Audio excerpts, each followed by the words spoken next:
Welcome my dear students A B school નવસારીની online lecture સિરીઝની અંદર હું કેજે ગોસ્વામી તમારું સ્વાગત કરું છું. મિત્રો લાસ્ટ ટાઈમ આપણે સ્વાધ્યાયની અંદર આઈ થિંક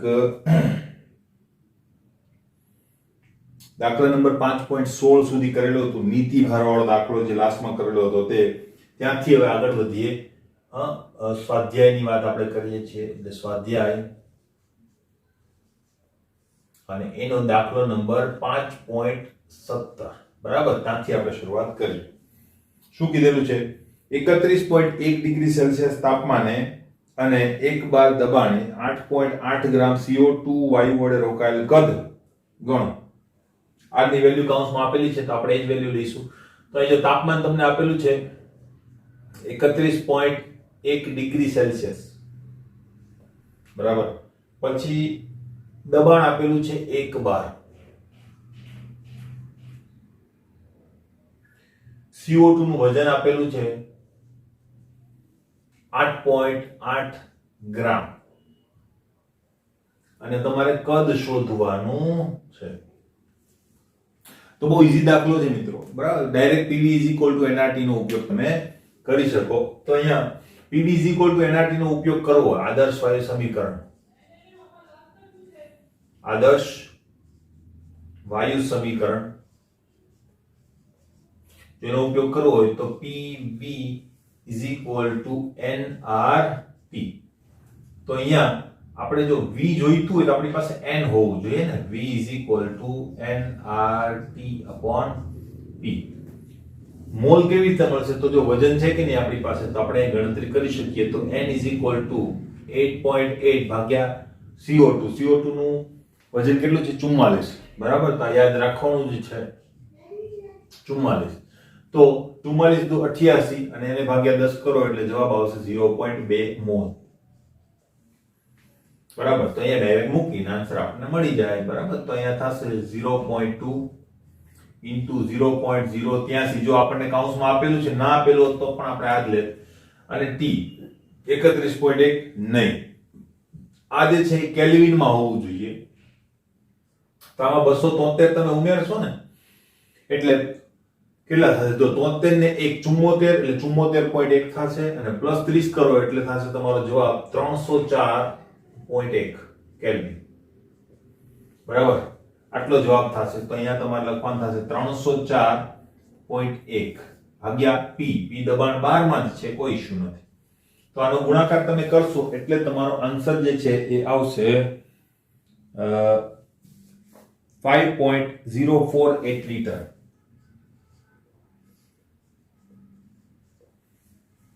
ક્લિયર? લીટરમાં આવશે. હવે કેમ લીટરમાં? તો PV nRT માં V લીટરમાં જ છે. ક્લિયર? નેક્સ્ટ દાખલા ઉપર આપણે મૂવ જો કરીએ તો દાખલા નંબર 5.18 બરાબર. જોઈએ. સમાન દબાણે 2.9 ગ્રામ એક વાયુ છે 95 ડિગ્રી સેલ્સિયસ તાપમાન બરાબર. એટલે એક વાયુ માટે તમને આ બે વસ્તુ આપી છે. પછી જોઈ લેવાનું. પછી કોમાં કરેલું છે તમે જુઓ એટલે ત્યાં અટકી જવાનું છે. એક માહિતી પૂરી, બીજી માહિતી શરૂ થાય છે. 0.184 ગ્રામ ડાયહાઇડ્રોજન 17 ડિગ્રી સેલ્સિયસ તાપમાને સરખું કદ રોકે તો વાયુનું મોલર દળ કેટલું હશે? જોઈ. બે વાયુની વાત છે બરાબર. એક અજ્ઞાત વાયુ છે બરાબર અને બીજો છે ડાયહાઇડ્રોજન વાયુ બરાબર. આને કહી દઈએ વાયુ નંબર 1 અને કહી દઈએ વાયુ નંબર 2 બરાબર. તો તમને શું આપેલું છે? 5.18 બરાબર.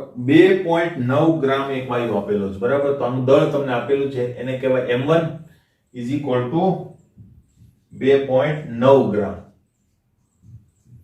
બીજું આપેલું છે તમને તાપમાન બરાબર. તો એને આપણે T1 કહી દઈશું. એ કેટલું આપેલું છે? 95 ડિગ્રી સેલ્સિયસ બરાબર. આટલું આપેલું છે. અને બીજું તમને અહીંયા આપેલું છે H2 માટે. તો H2 માટે કીધેલું છે 0.184 ગ્રામ એટલે એને આપણે M2 કહી દઈશું. તો 0.184 ગ્રામ બરાબર, અને તાપમાન તમને આપેલું છે T2 17 ડિગ્રી સેલ્સિયસ. બીજું તમને કીધેલું છે કે P1 P2 છે, જો સમાન દબાણે કીધેલું છે, અને V1 V2 છે, કારણ કે સરખું કદ રોકે છે એવું કીધું છે. તો મેળવવાનું શું છે અહીંયા M1, આણ્વીય દળ આપણે મેળવવાનું છે. મોલર દળ કેટલું થશે, બરાબર. તો હવે એના માટે છે જે આપણે એક્સરસાઇઝ કરીએ, જોઈએ. હવે અહીંયા પણ આપણે PV nRT સમીકરણનો જ ઉપયોગ કરીશું, બરાબર. જો અહીંયા મારી પાસે મોલર દળ નથી કારણ કે અજ્ઞાત વાયુ છે, પણ અહીંયા તો છે, તો આને ભાગ્યા 2 કરું એટલે મને મોલ મળી જાય કે નહીં. તો એ કેવી રીતે, તો 184 છે, તો 9 દુ 18, બરાબર, અને 2 દુ 4, તો અહીંયા 0.092 આવશે કે નહીં જવાબ. તમે ભાગાકાર કરી લેજો, આ શું થઈ જશે, મોલ. 0.092 મોલ તમારા થશે, બરાબર. તો આ જે વસ્તુ છે એને N2 કહેવાય કે નહીં, તો N2 શું મળ્યું, 0.092 મોલ, બરાબર. હવે આદર્શ વાયુ સમીકરણનો જો ઉપયોગ કરું, આદર્શ વાયુ સમીકરણ, બરાબર, તો અહીંયા P1 V1 N1RT1 થશે, અને P2 V2 N2RT2 થશે. પણ P ને V જો સેમ હોય તો આ બે વસ્તુ સેમ જ રહેવાની છે કે નહીં. તો આપણે શું લખી શકીએ, N1RT1 N2RT2. હવે એમાં R પણ ઉડી જશે કે નહીં, યસ. હવે આપણને N1 નથી આપેલું, તો પણ M1/M1 લખી શકીએ કે નહીં. તો અહીં આપણે લખીએ M1/M1. હવે R તો નીકળી જવાનો, આ તો ઉડી જવાનો છે બે, બરાબર. તો અહીંયા શું મળશે, T1 N2 તો છે આપણી પાસે, એટલે આપણે રાખીશું T2. M1 ને સૂત્રનો કરતા બનાવી દઈએ, બરાબર. તો શું મળશે મને, M1 આ છેદમાં આવશે કે નહીં, તો M1 T1/N2 T2. આની અંદર કિંમતો મૂકીએ. M1 આપણને આપેલું છે 2.9 ગ્રામ ગુણ્યા T1 95, ભાઈ આપણે કેલ્વિનમાં જોઈએ તો 95, અને પ્લસ 273 કરો એટલે જો 100 કરી નાખો. 273 માં 100 ઉમેરો, કેટલા થશે, 373. એમાંથી 5 બાદ કરો તો કેટલા થશે, 368, બરાબર. તો એ 368 કેલ્વિન થશે, ભાગ્યા N2 આપણી પાસે છે 0.092 ઇન્ટુ, બરાબર. હવે તમારે T2 પાછું 17 આપેલું છે, તો 17 ના લેવાય, બરાબર. તો 17 માટે શું કરીશું આપણે, પાછું 273 ઉમેરીએ તો શું થશે, 273 પ્લસ 7 એટલે 280, 80 ને 10 90 થશે કે નહીં. અહીંયા 290 કેલ્વિન તમારો જવાબ આવશે, 290. અને આનો તમે ગુણાકાર ભાગાકાર કરશો એટલે તમારો આન્સર આવશે 40 U અથવા તો 40 ગ્રામ પર મોલ. આન્સર ક્લિયર, બરાબર. તો આ રીતે દાખલો કરી શકાય. નેક્સ્ટ દાખલા ઉપર જઈએ. નેક્સ્ટ દાખલો જો આપણે જોઈએ મિત્રો, તો એ છે આપણી પાસે 5.19, સ્વાધ્યાયની અંદર જ 5.19, બરાબર. શું કહેવા માંગે છે જોઈએ. ડાયહાઇડ્રોજન અને ડાયઓક્સિજનનું મિશ્રણ એક બાર દબાણે ડાયહાઇડ્રોજનના 20% જેટલું વજન ધરાવે છે. તો ડાયહાઇડ્રોજનનું વિભાગીય દબાણ કેટલું હશે. હવે અહીંયા તમને એવું કીધું છે કે H2+O2 નું મિશ્રણ છે, બરાબર, અને એક બાર દબાણે છે. એનો મતલબ કે P કુલ શું થશે, એક બાર થશે કે નહીં, બરાબર. અને ડાયહાઇડ્રોજનના 20% જેટલું વજન ધરાવે છે, એટલે ડાયહાઇડ્રોજન જે છે ને એની અંદર 20% વજનથી છે, બરાબર. તો વિભાગીય દબાણ શોધવાનું છે pH2 ક્વેશ્ચન માર્ક. હવે વિભાગીય દબાણનું સૂત્ર મેં તમને હમણાં જ જસ્ટ આની પહેલાના વિડિયોમાં લખાવેલું હતું કે વિભાગીય દબાણનું સૂત્ર શું છે, x1 વાળું થશે કે નહીં. તો આપણે અહીંયા એ જ કરીશું. ખાસ પર્સન્ટેજમાં તમારે છે ને જોવાનું કે ભાઈ વજનથી આપ્યા છે કે મોલથી આપેલા છે, બરાબર. જો સંખ્યાથી અથવા તો મોલથી આપેલા હોય, બે સેમ વસ્તુ જ થશે, તો તમે ડાયરેક્ટલી આ જે છે એને મોલ લઈને ગણતરી કરી શકો, બરાબર. પણ અહીંયા તમને વજનથી આપ્યા છે, તો હું શું કરીશ, જો મિશ્રણ 100 ગ્રામ હોય, કેમ ભાઈ 100 ગ્રામ, કારણ કે પર્સન્ટેજ આપેલા છે, બરાબર, હોય તો જો મિશ્રણ 100 ગ્રામ હોય તો H2 કેટલું હશે, 80 ગ્રામ, સોરી 20 ગ્રામ, કારણ કે 20% છે, બરાબર. અને O2 કેટલું હશે, 80 ગ્રામ. ક્લિયર? હવે આના ઉપરથી હું NH2 મેળવી શકું કે નહીં, ભાઈ એના મોલ કેટલા હશે, તો કે 20/2 = 10 મોલ હશે કે નહીં, બરાબર. અને NO2 કેટલું હશે, તો કે ભાઈ 80 ભાગ્યા તમારે શું કરવા પડશે, 32. હવે 80/32 કરશો ને તો તમારો જવાબ આવશે 2.5. 2.5, બરાબર. આટલો તમારો જવાબ આવશે. તો અલ્ટિમેટલી 80/32, બરાબર ને? Okay, fine. 2.5 તમારો જવાબ આવશે. તો આ તમારા શું થઈ ગયા, મોલ. કોના મોલ થઈ ગયા, O2 ના. બસ, હવે કઈ નથી કરવાનું. આવજો, તમારી મરજી. તમે બે સ્ટેપમાં પણ ગણી શકો કે પહેલા તમે x મેળવો, બરાબર. x H2 જોઈશે કે નહીં આપણી પાસે, તો x H2 = NH2 ભાગ્યા પેલું, બરાબર. અને તમે ડાયરેક્ટ સૂત્ર પણ લખી શકો તમને જો બરાબર ફાવતું હોય તો, બરાબર. તો ડાલ્ટનના નિયમ મુજબ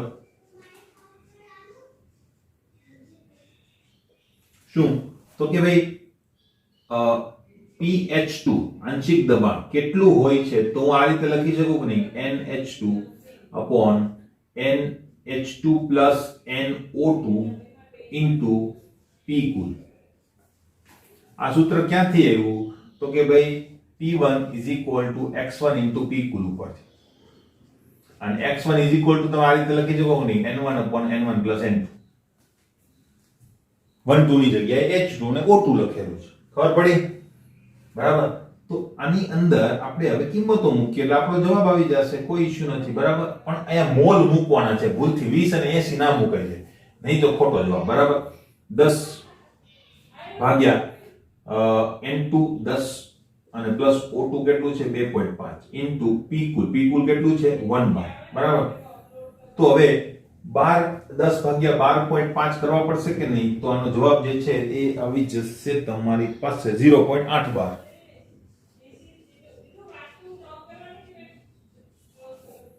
આન્સર ક્લિયર? હવે આમાં ફેરફાર શું હોઈ શકે, સંખ્યાથી કે તો પછી ડાયરેક્ટ તમારા 20 છે ને એ જ અહીંયા લેવાના રહે. સંખ્યાથી માનો કે કીધું તો તમારે 100 મોલ ગણવાના રહે અથવા તો 100 અણુઓ ગણવાના રહે, બરાબર. હવે જો મોલ પણ સંખ્યા છે, સંખ્યા પણ સંખ્યા છે, તો એ બંનેમાં કોઈ પ્રોબ્લેમ નહીં થાય. 20% સંખ્યાથી કે 20% મોલથી કે તો બંનેની અંદર શું કરવાનું, એ 20 ડાયરેક્ટ, તો તમારે ડાયરેક્ટ શું લેવાના રહેશે ખબર, 20/20 + 80. એટલે ડાયરેક્ટ તમને શું મળશે તમારો. અને તમે ડાયરેક્ટ આના 0.20 કરી નાખો તો એ શું થઈ ગયા, મોલ અંશ થઈ ગયા, બરાબર. તો પણ તમારું ચાલે. પણ અહીંયા વજનથી છે એટલે આ પ્રોસિજર કરવી પડે, મોલમાં કન્વર્ટ કરવાની. એટલે પર્સન્ટેજ કોના ઉપર આપેલા છે એ જોઈને તમારે નિર્ણય કરવો પડે. ક્લિયર? નેક્સ્ટ 5.20 બહુ નાનકડો દાખલો છે. 5.20 બરાબર. શું કહેવા માંગે છે કે એક ભૌતિક રાશિ આપી છે ને એસઆ એકમ શું થશે, બરાબર. હવે એ તમને આપેલું છે P v² T² / N, બરાબર. તો આનું શું થશે, તો જો 12 * મીટર ક્યુબ, બરાબર ને. લીટર એટલે તું મગજનું મીટર ક્યુબ અને એનો સ્ક્વેર, અને કેલ્વિન નો સ્ક્વેર ભાગ્યા શું થશે, મોલ.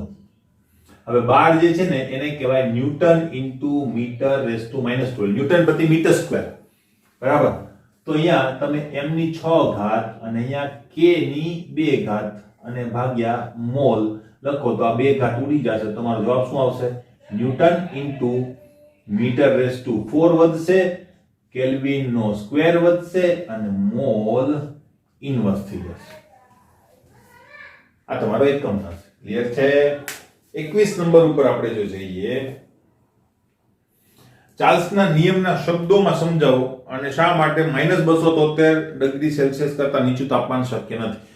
સમજાવેલું છે, જોઈ લેવાનું. 5.22 કાર્બન ડાયોક્સાઇડ અને મિથેનના ક્રાંતિક તાપમાન અનુક્રમે તમને આપેલા છે. બરાબર? કાર્બન ડાયોક્સાઇડ અને મિથેન, બરાબર, એના માટે TC ના મૂલ્યો આપેલા છે. કેટલા આપેલા છે? 31.1 અને -81.9 ડિગ્રી સેલ્સિયસ. હે ને? તો કોના આંતરઆણવીય બળો વધુ હશે? એક મોસ્ટ આઈએમપી ક્વેશ્ચન છે આની અંદર મિત્રો, તો ખાસ ધ્યાનમાં રાખજો. હવે શું, તો આની અંદર ઘણા બધા આવા ક્વેશ્ચન્સ હું MCQ કરાવીશ ત્યારે એની અંદર હશે. બરાબર? હવે જો તમને શું પૂછાય, આમાં એવું પૂછેલું છે કે ભાઈ આંતરઆણવીય બળ,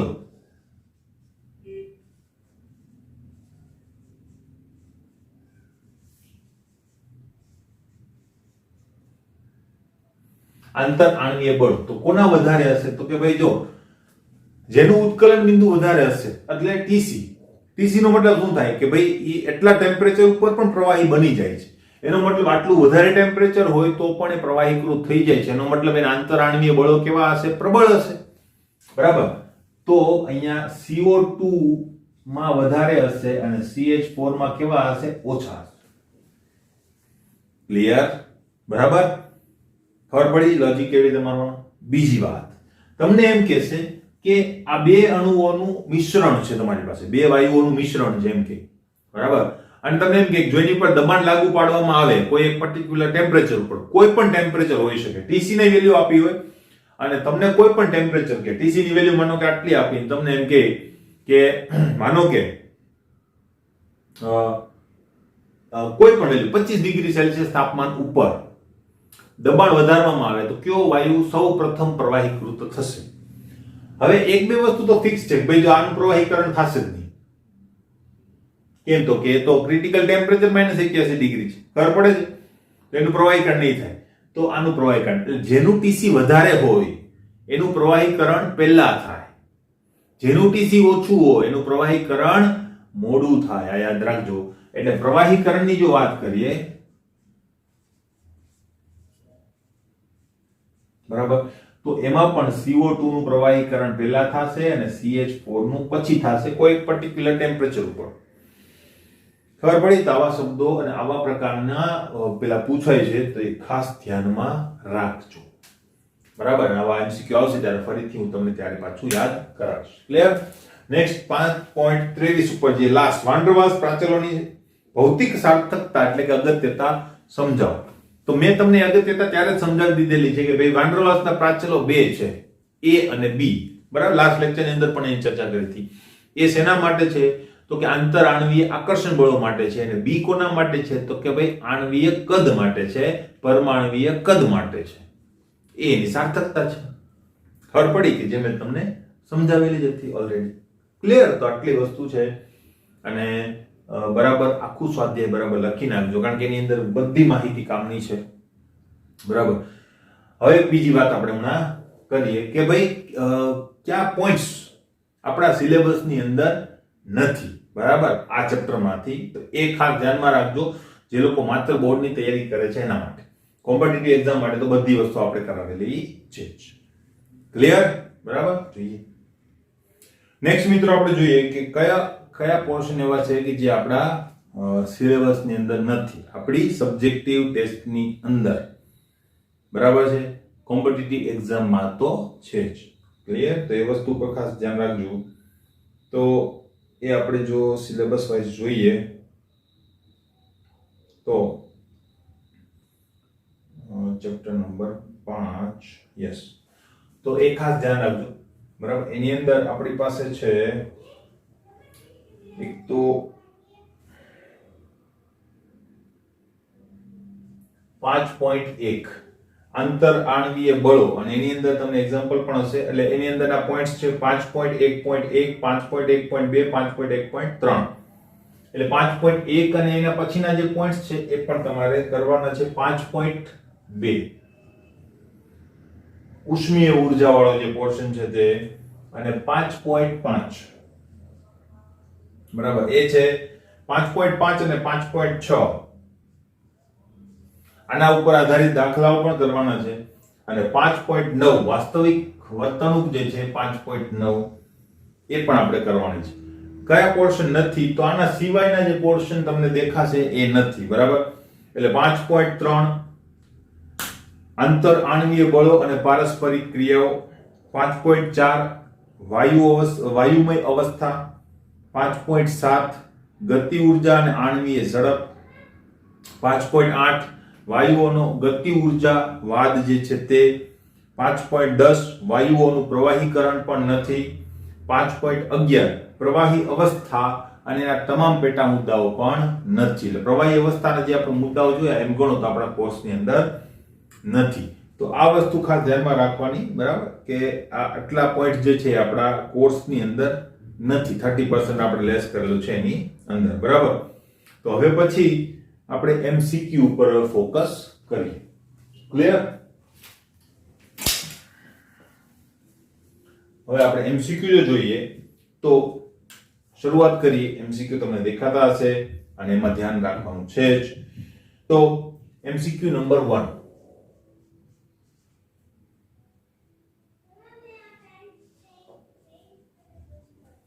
શું કહેવા માંગે છે? 5 લીટરના બંધ પાત્રમાં 1 ગ્રામ H2 વાયુને 300 કેલ્વિન થી 600 કેલ્વિન સુધી ગરમ કરવામાં આવે તો આ સંદર્ભે કયું વિધાન સાચું નથી? બરાબર, તમને એમ કીધું છે કે 5 લીટરનું એક પાત્ર છે અને એમાં H2 વાયુ જે છે એ કેટલો છે? તો કે 1 ગ્રામ છે. બરાબર, અને એનું તાપમાન જે છે એ T1 300 કેલ્વિન થી T2 600 કેલ્વિન કરવામાં આવે છે. તો નીચેમાંથી કયું વિધાન સાચું નથી? બરાબર, જો કદ આટલું હતું અને તમે આ તાપમાન ઓલમોસ્ટ કેવું કરી દીધું છે? બમણું. બરાબર, તેના ઉપર આપણે જોવાનું છે. અણુઓની અથડામણનો દર વધે તો ભાઈ અલ્ટિમેટલી ગતિ ઉર્જા વધે એટલે અથડામણો પણ વધવાની છે જ. અણુઓની મોલ સંખ્યા વધશે, મોલ સંખ્યા વધે નહીં. તાપમાન વધારવાથી મોલ સંખ્યા વધે નહીં. મોલ સંખ્યા ક્યારે વધે? જ્યારે તમે વજન વધારો ત્યારે. બરાબર, એટલે આપણું જે વિધાન ખોટું છે કયું છે? બી. પછીના વિધાન પણ જોઈ લઈએ. સી, વાયુરૂપ અણુઓની ઊર્જામાં વધારો થાય. યસ, ગરમ થાય એટલે ઊર્જા વધે. ડી, વાયુનું દબાણ વધશે. તો દબાણ વધશે એ આપણને ખ્યાલ છે. તાપમાન વધવાથી દબાણ વધે અને ઓલમોસ્ટ કેવું થઈ જશે? બમણું. નેક્સ્ટ 2 નંબર, 2 લીટર CO2 નું દબાણ અને નિરપેક્ષ તાપમાન બમણું કરવામાં આવે તો કદ કેટલું થશે? તમને એમ કીધું છે કે CO2 જે છે એના માટે કદ કેટલું છે? 2 લીટર. બરાબર, હવે એમાં કીધું છે નિરપેક્ષ તાપમાનનો મતલબ કેલ્વિનમાં તાપમાન. ક્લિયર? તો કેલ્વિનમાં તાપમાન બમણું કરવામાં આવે. અને બીજું છે આપણી પાસે તાપમાન બમણું કરવામાં આવે અને દબાણ પણ બમણું કરવામાં આવે. તો નવું કદ જે છે એ કેવું હશે? બરાબર, તો એ તમને કીધેલું છે. એટલે આ V1 બરાબર, હવે આ બમણું કરો, P બમણું કરો તો V2 કેટલું હશે એમ કીધેલું છે. બરાબર, તો જોઈએ.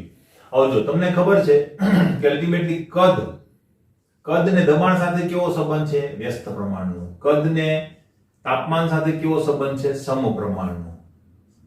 ક્લિયર? તો હું આ રીતે લખું P is proportional to T/P. તો કઈ ખોટું છે ખરું? નહીં. હવે જો તમે દબાણ બમણું કરો, તાપમાન બમણું કરો તો 2 ઉપર 2 એટલે કે તાપમાન બમણું કરવાથી કદ બમણું થશે, દબાણ બમણું કરવાથી કદ અડધું થશે. તો બમણું અડધું બે પોતપોતાની અસર જે છે નલિફાઈ કરી નાખશે. એટલે કદ નવું જે છે એ કેટલું મળશે? જૂના કદ જેટલું જ 2 લીટર જ મળવું જોઈએ. તો અહીંયા 1.5 2.5 2 લીટર સી ઓપ્શન આપણો કેવો છે? સાચો. ક્લિયર? નંબર 3 ઉપર જઈએ. ત્રીજું છે આપણને કે આદર્શ વાયુ માટે દબાણ P, તાપમાન T અને વાયુ અચળાંક R હોય તો વાયુના મોલ પ્રતિ લીટર કેટલા થશે? બરાબર, આ રીતે ઘણી વાર તમને આપેલું. મોલ પ્રતિ લીટર નો મતલબ શું થયો? મોલ પ્રતિ લીટર. બરાબર, is equal to question mark. તો તમને ખબર પડી જાય PV is equal to nRT. તો n/v કરો તો શું થાય? n/v is equal to v આ બાજુ આવશે, rt આ બાજુ આવશે એટલે p/rt. Option C option. Next 4 number. વાયુના ગતિવાદ આધારે ખાલી જગ્યા વાયુ નિયમ સાબિત કરી શકાય છે. બોયલો નિયમ, ચાર્લ્સનો નિયમ, એવોગાડ્રો નિયમ, તો કે બધા જ નિયમો. બરાબર. અલ્ટિમેટલી ડી ઓપ્શન કેવું છે? સાચું. 5 નંબર. તમને Fe આપેલું છે 560 ગ્રામ.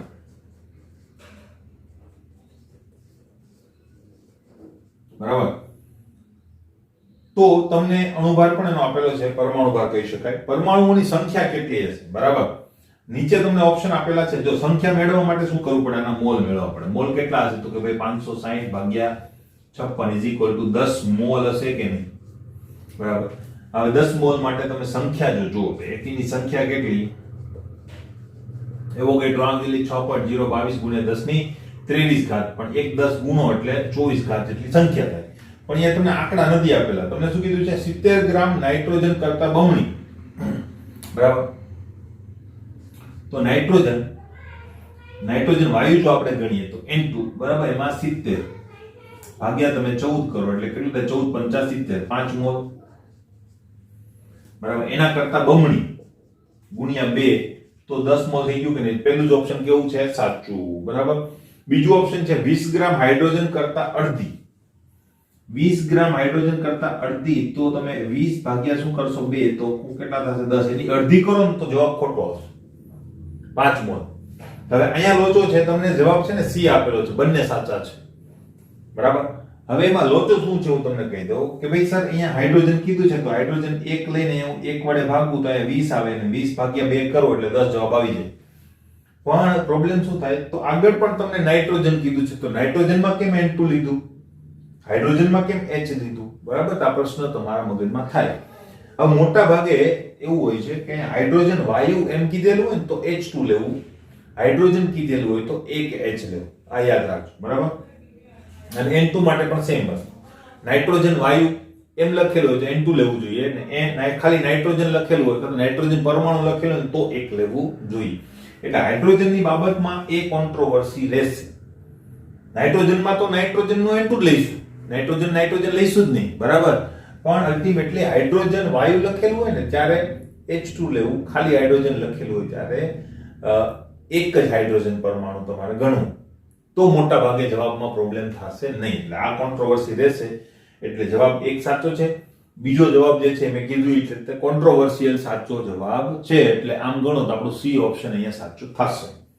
બરાબર. તેનો ખુલાસો હું તમને આપી દઉં. નંબર 6. વાયુઓની ગતિવાદના સિદ્ધાંત પ્રમાણે આદર્શ વાયુના બે ક્રમિક સંઘાત વચ્ચે અણુની ગતિ કેવી હોય છે? વર્તુળાકાર થાય છે, તરંગ પ્રકારે થાય છે, સીધી રેખામાં થાય છે કે પ્રવેગિત થાય છે? સીધી રેખામાં થાય છે. બરાબર. ઓપ્શન સી કેવું છે? સાચું. સીધી રેખામાં ગતિ થાય છે એવું આપણે ધારી અને વાયુનો ગતિવાદ ડિરાઈવ કરેલો છે. ક્લિયર? નેક્સ્ટ એમસીક્યુ પર જઈશું. નેક્સ્ટ દાખલો જો જોઈએ મિત્રો, નેક્સ્ટ એમસીક્યુ. બરાબર. તો નેક્સ્ટ એમસીક્યુ નંબર 7. વાયુ નિયમમાં વાન ડર વાલ્સના સમીકરણમાં અચળાંક b શું છે? ભાઈ અણુઓનું કદ. બરાબર. તો અંતરાણુની આકર્ષણ બળો નહીં, અણુઓ વડે રોકાયેલું કદ. યસ. બી ઓપ્શન આપણો કેવો થશે? સાચો. Next 8 number. વધુમાં વધુ અણુ શામાં હશે? બરાબર. તો એ એક ક્વેશ્ચન છે ને, ઘણી બધી વાર પૂછાય છે મિત્રો.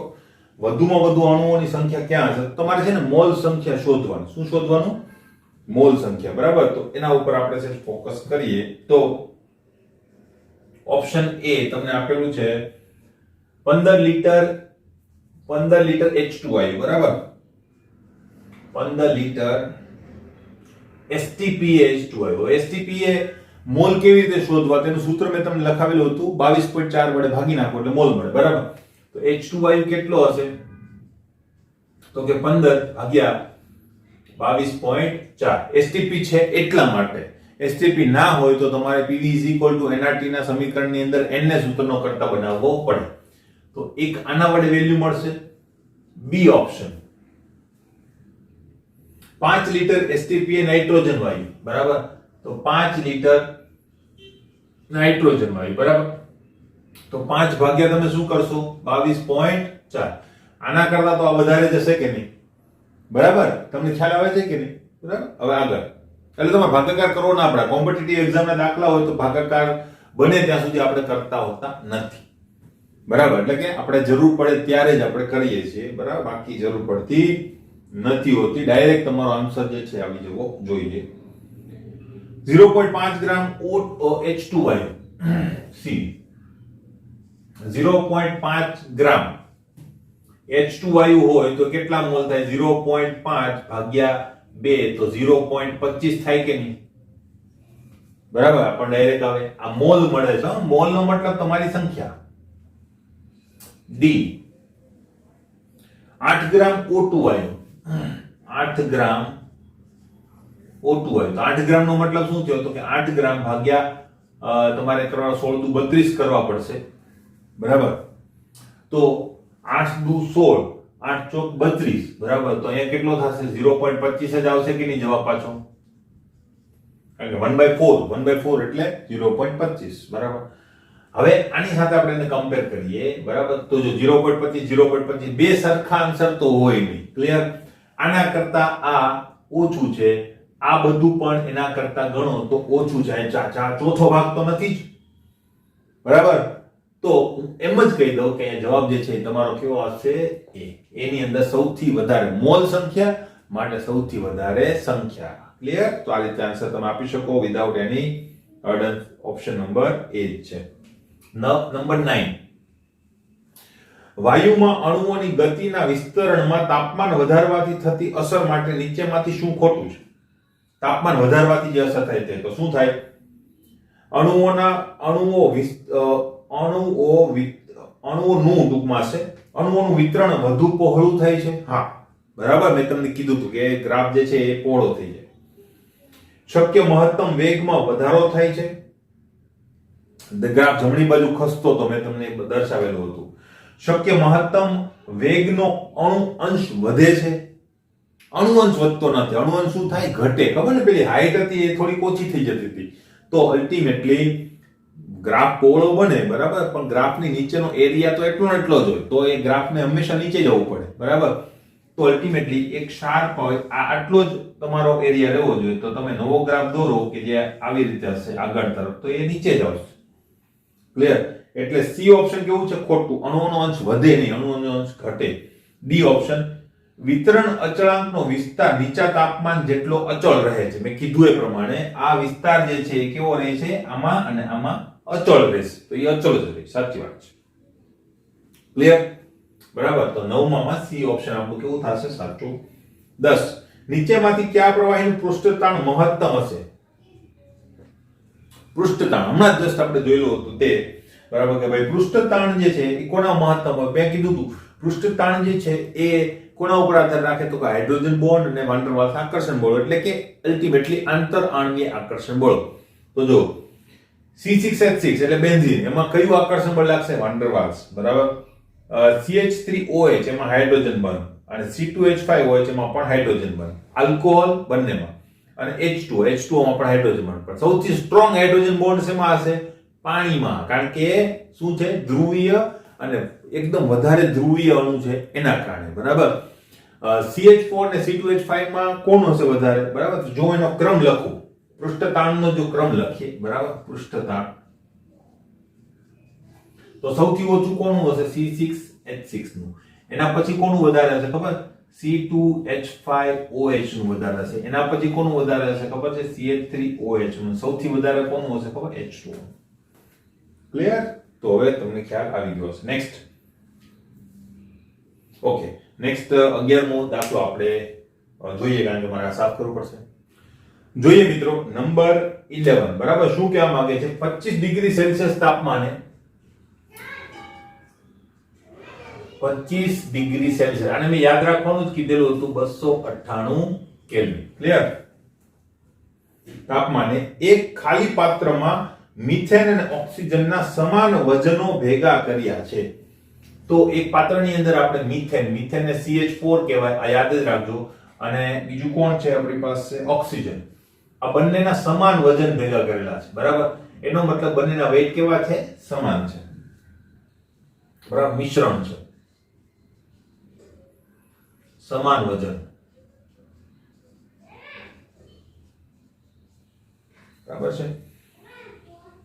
કુલ દબાણમાં ઓક્સિજનનું આંશિક દબાણ કેટલું હશે? કુલ દબાણ કેટલું છે કઈ કીધું નથી, પણ એનું આંશિક દબાણ કેટલું હશે એ વસ્તુ તમારે સહેજ શોધવાની છે, બરાબર? તો જોઈ લઈએ.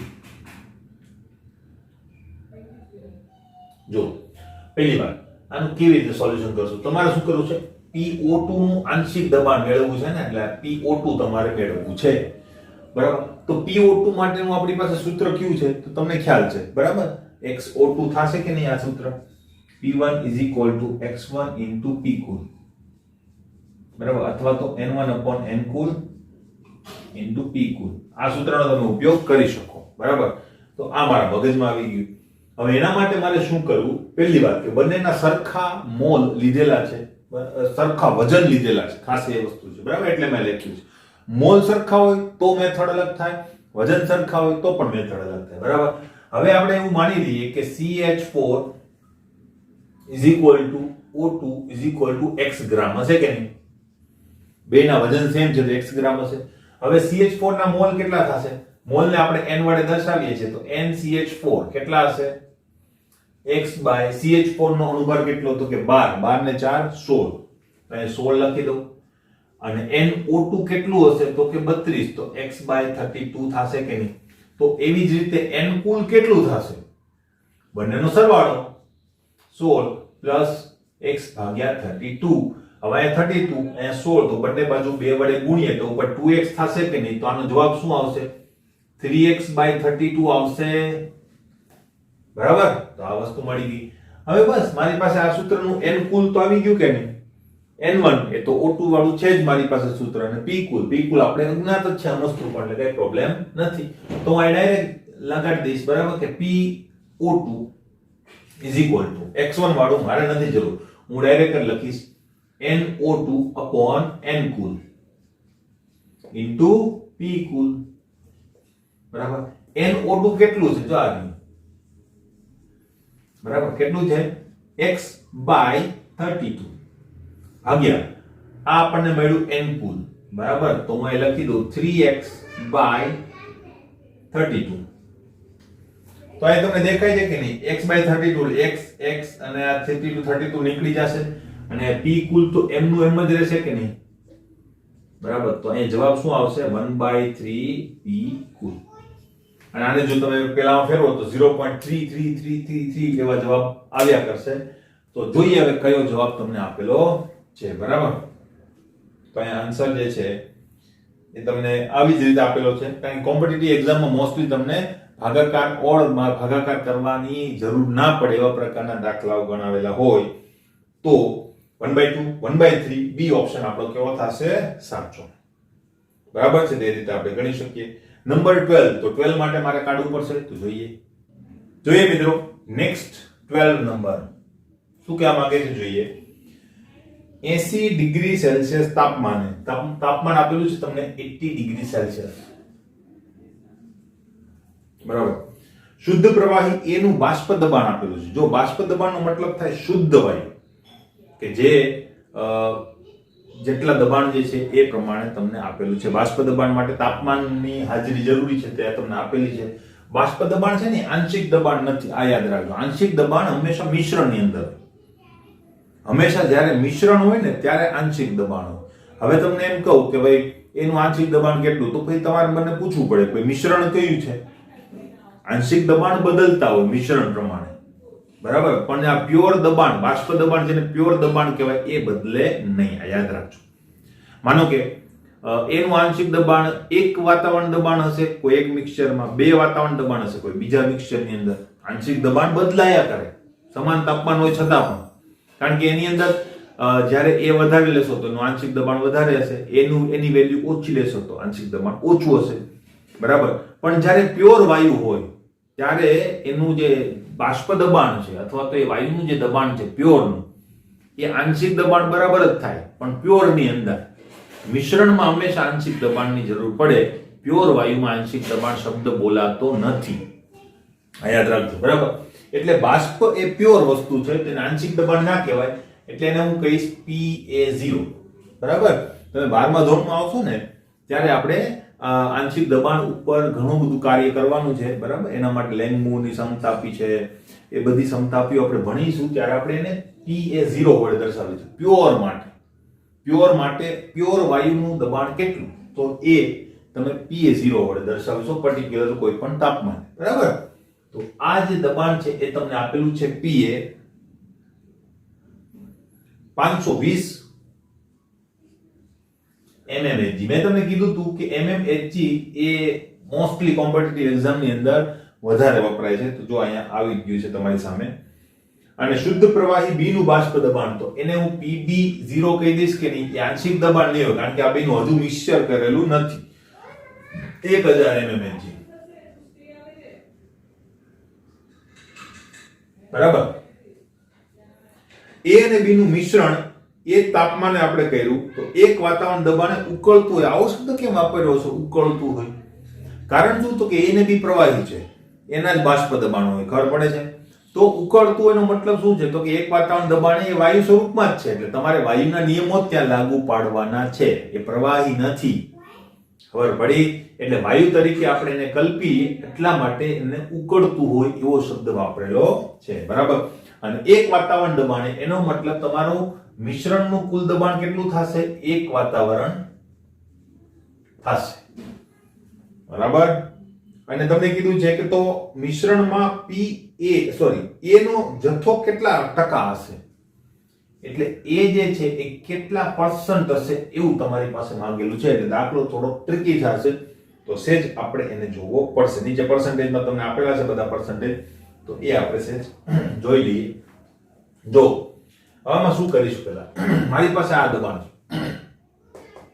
પ્યોર, બરાબર, અને કુલ દબાણ છે. તો હવે શું કરું, બરાબર. તો એક વસ્તુ છે મિત્રો કે જે તમારે ખાસ નોંધવા લાયક છે કે આંશિક દબાણ કેટલું હોય. આંશિક દબાણ કેટલું હોય, તો કે ભાઈ પ્યોર દબાણ જે છે ને એને તમે મોલન્સ વડે ગુણો ને એટલું હોય. આ યાદ રાખજો, બરાબર. તો હું એમ કહું કે આંશિક દબાણ PA કેટલું હશે, આંશિક દબાણ છે આ, તો એ હું એમ કહી શકું કે XA * PA0 છે, બરાબર. આના ગુણ્યા તમે શું કરવાનું છે, મોલ અંશ. ક્લિયર? એટલું હશે તમારું આંશિક દબાણ મિશ્રણની અંદર. તો PB કેટલું હશે, PB = XB * PB0. ખબર પડી ગઈ? હવે બીજી એક વાત હું ધારું છું, ધારો કે Na + Nb એટલે કે આ બંનેના મોલ = 1 છે. હવે Na અને Nb નો સરવાળો 1 મોલ થતો હોય તો ભાઈ Xa અને Na સેમ થાય. ખબર પડી? એવું કેમ?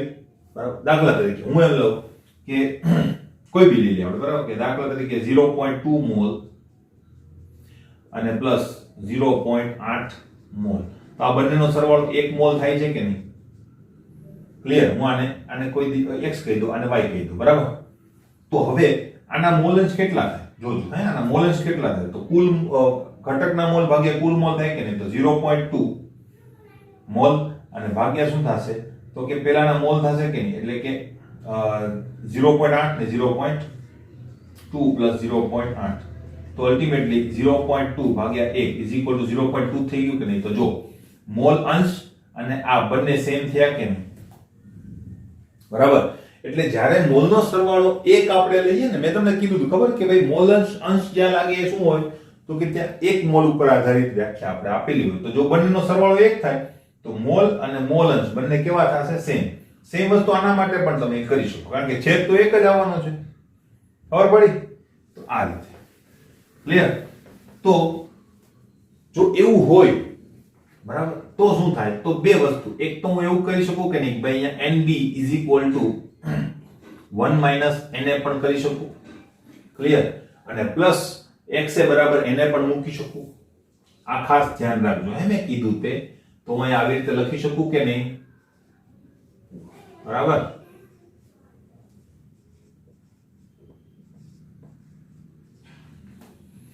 ક્લિયર?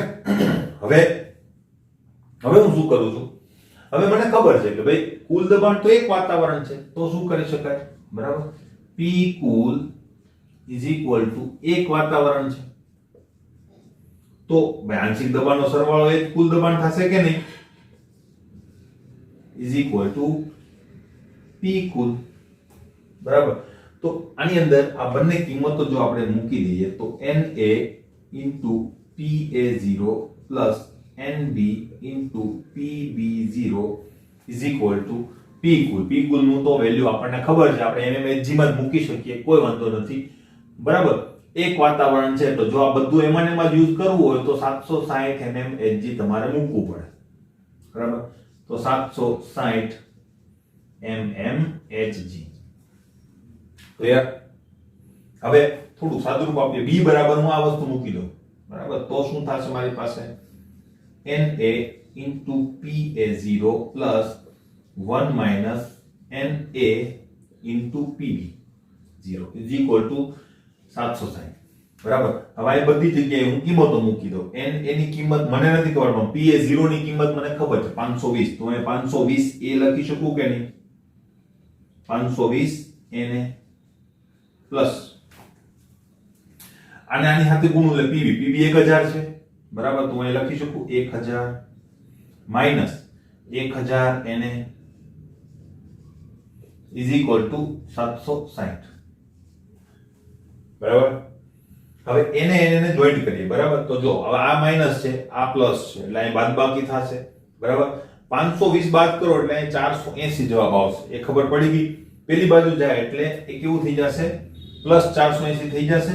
બરાબર, 760 આ બાજુ આવે એટલે હું આ રીતે લખી શકું કે નહીં? જો એક સ્ટેપ વધારે જ લખું છું, કઈ વાંધો નહીં. બરાબર, 760 અને આ બાજુ લઈ આવ્યા અને આને બેને સરવાળો કરીને પેલી બાજુ લઈ ગયા એટલે 480 Na લખાય કે નહીં? બરાબર, હવે આ બેની બાદબાકી કરશો એટલે કેટલું થશે? 760. બરાબર, 760 અને 40 800 ને 200 એટલે 240 થશે કે નહીં? આનો જવાબ તો 240 ભાગ્યા શું થશે? 480 ઇઝ ઇક્વલ ટુ Na લખાય. હવે Na આપણને જો મળી ગયું Na, બરાબર, તો જો 240 એટલે 24 ને 48, તો 24 દુ 48 થાય કે નહીં? તો 1/2 આનો જવાબ છે.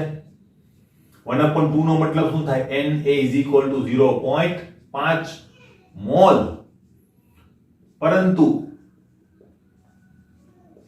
Na plus Nb is equal to, તો આપણે કેટલું ધારેલું છે? 1. બરાબર, તો Nb ઇઝ ઇક્વલ ટુ શું થશે? 0.5 જ થાય કે નહીં? બે સેમ. એનો મતલબ બંનેનો જથ્થો હવે પર્સન્ટેજમાં જો લઈએ તો કેટલો હશે? એનું પ્રમાણ હવે એમને જ ખબર પડી જાય કેટલું હશે? 50% હશે કે નહીં? બે અડધું છે તો 50% હશે કે નહીં? ક્લિયર? તો આના ઉપરથી આ વસ્તુ લખેલી છે. હવે કોઈ 10 ધારેલું હોય તો અહીં તમારો જવાબ 1 and 1 મોલ આવશે.